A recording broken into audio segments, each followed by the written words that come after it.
Hello, everyone. I'm Tom Zuber. I'm the managing partner of Zuber Lawler. We're a law firm that's been in the space since 2006. We've represented many of the biggest players in some of the more notable litigation, acquisitions, and financing deals in the cannabis industry. It's great to be here. I'm here with George Arcos, who is the founder and chairman and CEO of Verano, one of the great success stories in all of worldwide cannabis. George, it's great to see you. And I don't know if you want to say a few words about yourself and your company, Verano, for those who aren't familiar with it, which probably very few. Got it. Thanks, Tom. Thank you, everyone, for joining us today. George Arcos, founder and CEO of Verano. We're a multi-state cannabis operator. We're in 15 states, having fun every single day, and know many of you in the room. Not much to say about myself that I haven't said over the last 10 years, so let's get right after it, Tom. Thanks, George. So, George, let's start with a personal note. You first got into cannabis from the hospitality industry, the restaurant industry, as a function of seeing cannabis's impact on a family member. How does that personal connection to the subject matter inform Verano's mission and its approach to medical cannabis? I mean, our goal each and every day is to do something good for our consumer, right? Whether it be a patient or an adult use consumer, our goal is put out a safe, consistent product and make sure we're adding to their wellness. You know, we have countless stories over the last 10 years of people that we've helped move away from alcohol, opioids, and make their life better each and every day. So that to me is a success in and of itself. The fact that we've hired thousands of people, created career paths, bringing taxes into our local communities, creating jobs, that's an even better version of what we get to do, but changing people's lives for the better is what this is all about. Awesome and well said. And I think that personal connection is part of what has fueled Verano's success. In my view, when you care that passionately about the subject matter and communicating that value proposition to the worldwide audience, it tends to lead to good decisions. So on that note, we have many companies that I think would be interested in learning from Verano. How do you succeed in a very challenging worldwide cannabis market as Verano has? You're one of the largest operators in the country. You're in 14 different states. Can you talk about some of the challenges you faced in expanding across 14 states? Is it 14 now? And then how you're preparing to grow into more. We're always prepared to grow into more. I want to talk about a little bit about the family aspect that I missed earlier. Yeah. Originally, when I got into this, I had an uncle with MS. When I was in Colorado viewing all the different things that cannabis helped with, MS is one of those things. And unfortunately, he passed before the program came to fruition in Illinois. Today, fast forward, I have a cousin with MS. Cannabis has helped him tremendously. Helps him with the pain, the nerve pain through his legs and his back, et cetera, helps him function on a daily basis. And he was actually one of our employees for a while, he used to talk to customers. So that personal story is what really fuels our employees every day because, I mean, again, these stories are countless. We have so many employees that have family members, friends, et cetera, that they get to pass off the benefits of cannabis to. And that's really what drives that success in these 14, 15 states. We have different things going on, but our ability to adapt and win with all these different hurdles that are thrown at us every single day is because of those people within our company. We're very fortunate to have some of the best people around. Some of them are in this room, and they're great decision makers. They're great at adapting throughout this crazy environment. We have all this different regulatory framework in every single state, and that's how we've been able to be successful all these years. And that's what's going to drive our success in the future because we have great people that they know what a winning mentality is, and they know that each and every day they have to make decisions. For me, building a culture of don't stick to what you've done in the past, learn how to adapt, change, innovate, that's what it's all about, right? Your decision might not be the right one today, but you still have to make a decision because you have to learn. In order to learn what's right or what's wrong, you have to be able to pivot, move, make another decision, pivot again, and that's what we do at Verano on a daily basis. So on that note, George, one of the I think milestones, not just for Verano, but not just for the state of Illinois, but I think for the country, was Verano getting one of the first cannabis licenses in the state of Illinois. Now we're seeing in fact, the first. Now we're seeing other companies emerging in states that are just coming online, whether on the recreational level or on the medicinal level. What advice do you have as the CEO of Verano for these companies that are now popping up in the way that Verano popped up years ago in Illinois? Be ready for a tough road, right? This isn't easy, but if your drive to win and succeed is there, you can. The ability to succeed in this space is still there today.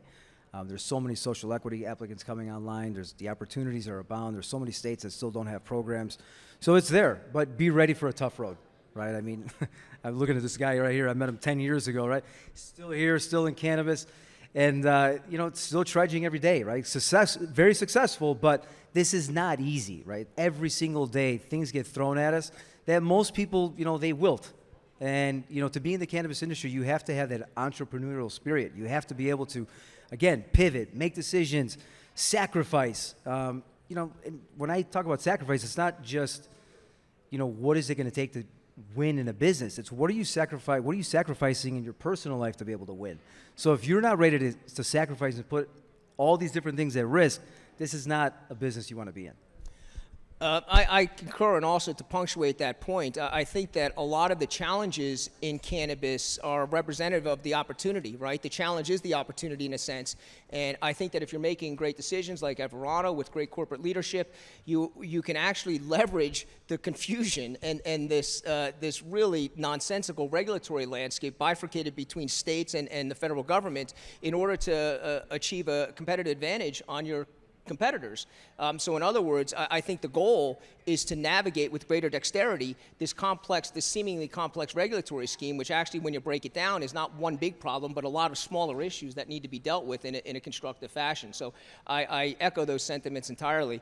And on that note, just talking about running a business well, your background, again, is in the hospitality industry. How does that background inform setting up and catering to an experience for your customers that visit your dispensaries, Zenleaf and MUV, and anything else that you're doing, interacting directly with the consumer? Yeah, they emulate each other. I mean, we run 150 retail stores across the country, so that consumer experience is very important. I mean, that's a hospitality business at the end of the day. We're providing a product, we're providing a service, we're providing the right atmosphere. So all of those things, my past was logistics, hospitality, all of those, real estate, all of them have really helped us in our cannabis business. And they've all changed over the last 10 years, where 10 years ago, getting a dispensary space was extremely difficult. We were usually limited to industrial zones and areas where, not necessarily a great place to go to, but, fast forward to today, most of these municipalities are allowing us to go main and main, right? Which allows us, especially someone like me, to provide a better hospitality experience. Well-lit parking lots, beautiful buildings, nice experience indoor. We're fortunate to have the capital to be able to build spaces that, again, very nice to come into, very welcoming. We treat our consumer as if they're going to their local restaurant, right? Get to know their name, get to know who they are, when their birthday is, what their likes and dislikes are. We build rapport and relationships with these people coming through the door. So that's a hospitality experience, right? And then creating products that they want, like, and help them, that's the other component of it, right? And our employees understand that. Right. My background has always been hospitality, still own and operate restaurants, love them. And this is, it goes hand in hand with each other. Some of our first employees were employees from my restaurants, right? Executive chef, pastry chef, different managers. These guys help build this business. And, I instill that every day that you're only as good as the last product that you sell. So it's very important that we have great, consistent products, but we're also providing a great experience at the store. Because people don't come back. And when they don't come back, very difficult to get them to come back again. So hospitality is definitely part of our culture, and it will continue to be.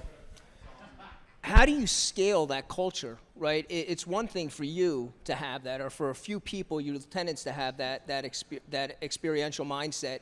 How do you scale that across 14 states with many different employees operating under different regulatory schemata? Yeah, definitely not easy. And the more you scale, the more difficult it becomes. It's very important to have your legacy employees, the people that were on the ground day one or the first year in the new markets, to be able to go out and explain and tell the stories of what it took to get to where we're at today. I was never a big fan of, big corporate, and unfortunately, it's we're considered that today, but I try and break that as much as we possibly can by leading by example, still going to these stores, remembering people's names, shaking their hands, looking at them in the eye, making sure we're providing a path for them, right? I don't get to go to every facility anymore today, but we do our town halls, we do as many, events as we can within market to get to know people, right? And make sure, again, to provide the stories. We don't do a lot of outside hiring. Most of our people come from, from bottom level or wherever they want, and we provide paths for them to continue to climb. And when you do that, that creates a culture. Because if there's someone that's a bud tender, a wellness specialist today, seeing one of their, common people who had the same role 5, 7 years ago, and now they're a VP or an EVP, or they're running a region, that shows something to them, right? And we try to show that every single day, provide that path for everyone to have a real career in cannabis. Your results-oriented approach, which is well noted, to decision-making, how does that influence your approach to everyday operations and the management of them at Verano? Again, I'm a big fan of don't stay stuck where you're at. Make the decision. Most people they live in fear, right? They're afraid to make a decision because they don't know what the outcome's going to be. Well, guess what? No one's going to know what the outcome's going to be. The only way to learn is to make that decision. So I push people. The worst thing to do is not make a decision and continue to do what you're doing right now. Always learn, always make that decision, and pivot. And don't be afraid to ask, right? Again, most people they don't want to ask anyone anything. The reason we've been successful is because I've also surrounded myself with some great people that know some things that I don't know. You can't pretend to know what you don't know. So again, for me, it's always about make a decision every single day. How can you get better? We're on the constant pursuit of perfection. We make mistakes every day. We don't hide it. It is what it is. That's part of the learning experience. That's life. But again, making that decision is one of the most important things you can do, not only in cannabis, but in life. We have to make decisions. We have to learn. Let's shift and talk about rescheduling, something that's on a lot of people's minds here. What does that mean for Verano? How are you preparing for that auspicious day when cannabis is no longer on Schedule 1 and is on Schedule 3? I think that's going to happen. Not sure where you stand on that, George. If it does happen, what does that mean to Verano, and how are you aiming for that? Well, not only for Verano, it's a big industry moment. We've been doing this for 10 years. We haven't had much help at all from the Fed. Again, this has been a tough road for us. So I'm also in your camp. I think it's finally going to happen. We have positivity from both sides, Democratic and Republican. So I think we're finally on the cusp of getting something monumental for cannabis. This will be the first real reform we've had in a very, very long time. Fortunately for us, I think yes on 3 in Florida is also going to be right there and right before it. So I think we're going to get 2 big wins here in short order, which is huge for us. And not only does that take away 280 and create more dollars to the bottom line for us, but I think it's one of the first big dominoes that's going to fall, and then we'll get banking and all kinds of things after that, right? Because it takes that first step to get everything else. And I think this is going to be it, and I think we're going to get it in pretty short order. I concur. So let's hope from your mouth to God's ears, brother. Let's talk about when we speak of rescheduling, what we're actually talking about potentially is a bifurcation and a more dramatic bifurcation between the federal regulatory schemata and state regulatory schemata, right? And former President Trump has said expressly that he is inclined to allow state-by-state recreational programs to exist alongside a national medicinal cannabis conversation. I'm not sure where Vice President Harris is on that issue, but she obviously is in support of the national cannabis conversation. Let's assume that we're going to have that come into play. We're going to have a state-by-state national medicinal conversation exist alongside a federal national medicinal cannabis conversation exist alongside a state-by-state recreational conversation. Can you give us some insight on the difference in pursuing customers and brand loyalty and success in a medicinal cannabis market versus a recreational market? What's the difference? How do you aim at those 2 targets, and what governs your success in either? They are very different. One, really, the focus on medical markets is always patient outreach, doctor outreach. There's a lot of learning that the doctors have to do in order to recommend cannabis to patients, and there's a lot of learning that the patients need to do, how to dose, what products they need. So fortunately for us, with operating in so many different markets, we have a team that's dedicated to both doctor and patient outreach, and we have a lot of anecdotal evidence of what strains help, what ailments, what products help which. So we provide that data to these doctors and these patients. And it's more about a learning lesson, right? And usually the ramp up in a medical market is much slower, so it gives us time to go out and do outreach in every single market that we operate in. Also, we provide all types of data and documentation to all these different folks. If it's, if we're wholesaling in that market versus retailing, or if we're doing both, we provide that data to the people we wholesale to. So it's more about teaching in those markets and then providing the right products, whereas adult use, it's more about scale. And again, it depends on the regulatory framework in that state, where, similar to like in Ohio, which just launched. There's a lot of things, even though there's an adult use market, we can't do anything. We can't market, we can't create certain products. So it really depends on what we're doing within that market. But in the adult use side, a lot more marketing, social media, getting a lot more products out, much more SKUs, so we have to be able to create all the products for that demand. It's a different environment for sure. We're very used to operating in both. We welcome medical markets. There's still quite a few markets throughout the U.S. that still need to implement medical programs. And then eventually, the target is to move it to adult use. Because as a business, we need to be able to sell more products and be profitable. The medical markets usually are a little bit tougher to operate in because we have to scale and put so many dollars into the ground. And it's difficult to actually be profitable in medical, depending on the market and what ailments are allowed. But again, that's the foundation of our company. For us, when we started, it was a medical market. So our roots are always based on helping people. The wellness component of cannabis is often so overlooked. Getting people off of opioids and alcohol and different things that are, not benefiting their life, and taking them away from those addictions and bringing them to the cannabis plant is obviously a big goal of ours every day. Because those people with those positive stories create future growth for our company and others in the space.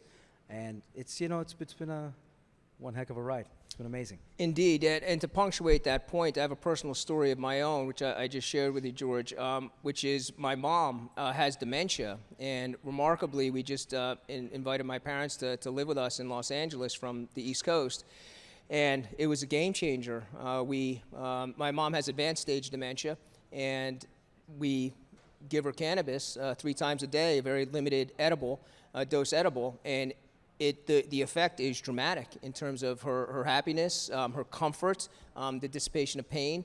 So really, the fact that this stuff is coming online and it looks like in a federally legal manner, I think is just a wonderful event. But also, it speaks to what you had touched on, just the nonsensical, the quality of some of these strictures on cannabis in the context of worldwide promotion of OxyContin and the fentanyl issue. And I think it's time for not just a sensible conversation relating to cannabis, but also psychedelics and the power of these medicines that occur oftentimes naturally, to allow that into the hands of the people here, so we can reduce some of the dramatic effects, the negative effects, and the effects not just on persons but on communities in relation to some of these more harmful drugs. So I think that's a great point. Let's talk a bit about the future with the limited time we have.